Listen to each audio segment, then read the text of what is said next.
Baik, pada kesempatan kali ini kita akan melanjutkan video sebelumnya mengenai sejarah geometri non-Euclid. Kesempatan kali ini kita akan memaparkan pembahasan akhir dari pencarian. Pembahasan yang pertama mengenai Janus tahun 1823, kedua Nikolai Ivanovich Lobachevsky di tahun 1793 sampai 1856. Selanjutnya, Henry Poincaré dan Felix Klein. Kemudian pada tahun 1854, Riemann di tahun 1836 sampai 1866, dan terakhir Felix Klein di tahun 1871. Pembahasan yang pertama yaitu Janus di tahun 1823. Janus melanjutkan untuk menyelidiki ilmu kesejarah. Ia menulis untuk ayahnya bahwa dari ketiadaan saya telah menciptakan dunia baru yang aneh, geometri hiperbolik. Kemudian pembahasan selanjutnya Nikolai Ivanovich Lobachevsky di tahun 1793 sampai 1856 mempublikasikan perolehannya di geometri tanpa postulat kesejajaran pada tahun 1829 sampai 1830. Meskipun dia tidak hidup untuk melihat karya yang diakui, geometri hiperbolik saat ini sering disebut sebagai geometri Lobachevskian. Kemudian Henry Poincaré dan Felix Klein. Mereka menyusun tentang pembuatan model dalam geometri Euclid yang konsisten dengan 4 dalil pertama. Namun, hal ini memungkinkan lebih dari satu kesejajaran. Mereka berhasil membuktikan bahwa jika ada inkonsisten dalam geometri non-Euclid, maka geometri Euclid juga tidak konsisten dan mungkin tidak ada pembuktian postulat kesejajaran. Kemudian, pada tahun 1854, Riemann ini di tahun 1836 sampai 1866 mengembangkan geometri berdasarkan hipotesis bahwa sudut-sudut yang tidak siku-siku dari segi 4 Saccheri adalah sudut-sudut tumpul. Untuk mengembangkannya, ia perlu memodifikasi bahwa postulat seperti mengganti kalimat ketidakterbatasan dari garis dengan tidak terbatas. Kemudian Felix Klein di tahun 1871, ia memberikan nama hiperbolik, Euclid, dan elips pada pengelompokan geometri pada segi 4 Saccheri dengan sudut-sudut lancip, siku-siku, dan tumpul. Kemudian pembahasan selanjutnya akan dibahas oleh saudari Miranda. Waktu dipersilakan. Terima kasih. Baik, di sini saya akan menjelaskan mengenai sistem aksioma yang lebih lengkap. Sistem aksioma yang lebih lengkap ini memiliki 12 aksioma. Dan nantinya saya akan menjelaskan satu persatu aksioma tersebut. Untuk aksioma yang pertama, terdapat sekurang-kurangnya atau paling sedikit 2 garis. Jadi paling sedikit 2 garis. Untuk aksioma yang kedua, setiap garis adalah sebuah himpunan titik-titik yang setidaknya memiliki 2 titik. Jadi garis merupakan himpunan titik-titik yang paling sedikit ada 2 titik. Untuk aksioma yang ketiga, untuk setiap pasang titik P dan Q yang berbeda atau tidak, ada korespondensi bilangan real non-negatif PQ yang memenuhi sifat-sifat berikut. Yang pertama, jarak PQ sama dengan 0 jika dan hanya jika P sama dengan Q. Jadi jarak PQ akan 0 jika P ini sama dengan Q. Dan jarak PQ sama dengan jarak QP. Jadi jarak QP akan sama dengan jarak P ke Q.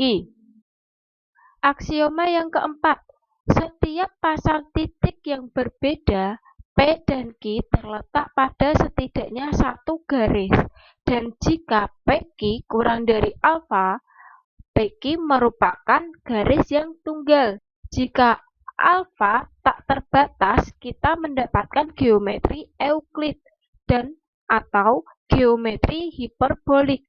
Jika alfa terbatas, kita mendapatkan geometri eliptik. Jadi PQ titik PQ ini terletak pada satu garis L, di mana PQ ini kurang dari alfa karena alfanya ini sepanjang garis L. Jika alfanya itu tak terbatas, itu namanya geometri Euclid atau geometri hiperbolik. Akan tetapi jika alfanya ini terbatas, maka namanya geometri eliptik. Untuk yang aksioma yang kelima, jika L adalah sebaran garis, sedangkan P dan Q adalah dua buah titik pada L, terdapat korespondensi satu-satu antara titik-titik di L dan sistem bilangan real, sehingga P berkorespondensi dengan 0 dan Q korespondensi dengan bilangan positif. Dan untuk setiap dua titik R dan S pada L, maka RS sama dengan mutlak R min S, di mana R dan S adalah bilangan real korespondensi masing-masing dengan R dan S. Jadi ini merupakan garis L, di mana P letaknya itu berkorespondensi dengan 0, dan nantinya Q itu berkorespondensi dengan bilangan positif karena arahnya ke arah kanan, dan R dan S itu terletak pada garis L, di mana untuk mencari jaraknya R dan S ini dengan cara R dikurangi dengan S, nantinya akan menemukan hasil dari R dan RS ini. Untuk aksioma yang keenam, untuk setiap sudut PQ, perpotongan garis P dan Q degenerasi atau tidak, bersesuaian dengan bilangan real non-negatif PQ yang memenuhi sifat-sifat berikut. PQ sama dengan 0 jika dan hanya jika P sama dengan Q, jadi dia berhimpit.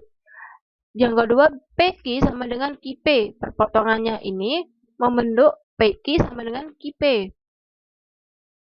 Untuk aksioma yang ketujuh, beta adalah ukuran dari setiap sudut lurus, di mana beta nilainya atau sama dengan 180 derajat, atau juga bisa disebut pi radian. Jadi kalau garis berpelurus ini, dia memiliki sudut yaitu 180.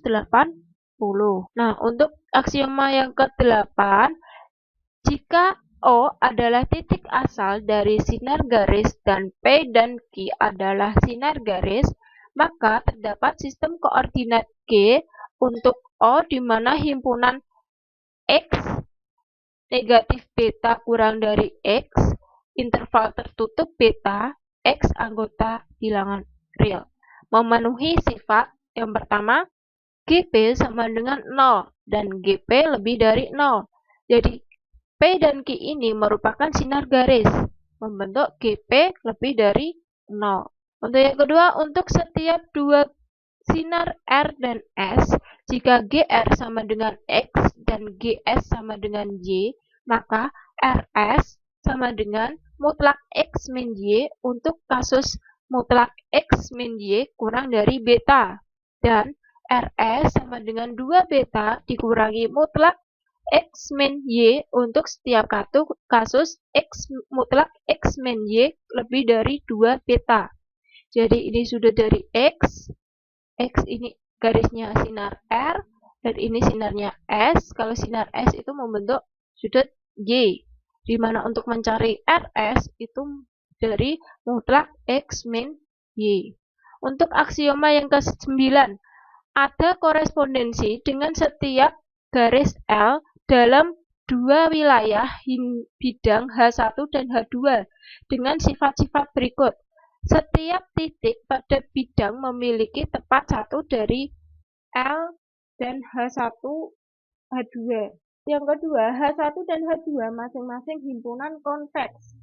Dan yang C, jika A anggota H1 dan B anggota H2, dan AB kurang dari alfa, maka L memotong garis AB.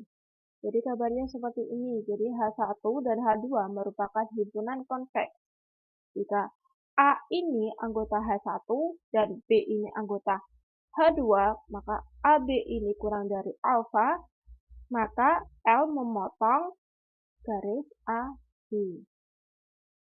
Untuk aksioma yang ke-10, jika sinar P, Q, dan R bersama-sama bertemu pada titik P, Q, dan R, dan L tidak melalui sinar asal P, Q, dan R, maka Q di antara P dan R.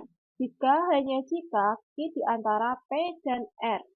Ini menjamin jika sebuah sinar memasuki segitiga pada satu titik, maka sinar itu harus keluar di tempat yang berlawanan. Hal ini disebut prinsip Crossbar. Jadi, sinar PQ ini keluar dari titik P, yang Q keluar juga dari titik Q, R keluar dari titik R, di mana L-nya ini tidak berasal dari titik asal. Nah, jadi bentuknya seperti ini. Untuk aksioma yang ke-11, kriteria kekongruenan. Jika dalam dua segitiga terdapat dua sisi yang bersesuaian dan salah satu sudutnya kongruen berturut-turut untuk setiap sisi yang bersesuaian dan sudut lainnya, maka segitiga-segitiga tersebut kongruen.